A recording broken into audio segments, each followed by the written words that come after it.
So in the last video, we learned about call by value, and Java is strictly call by value.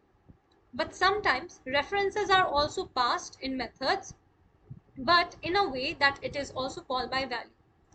So here I have an array and I have initialized the values in my array as 1, 2 and 3.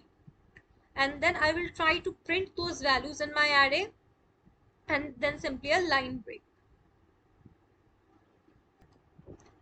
Now I also have another method, change method. The change method will take two indices and will also store the reference of the array which we will pass via this nums variable. So I will pass index 0 and 1 and the array variable. So array is actually storing a reference.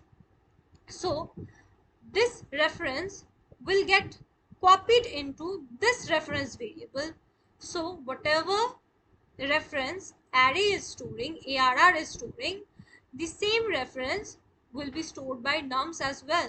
So the copy of that reference is getting passed into this reference variable.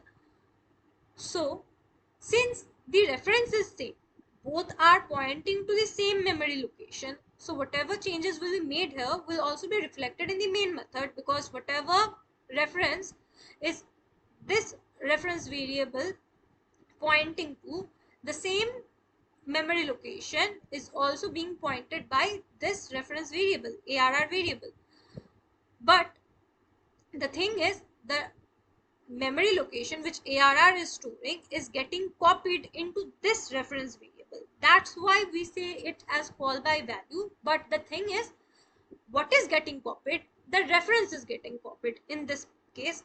So here the reference is getting copied, and since reference is getting copied, so they are pointing to the same memory location, and since they are pointing to the same memory location, whatever changes will be made in this change method will also be reflected in the main method as well.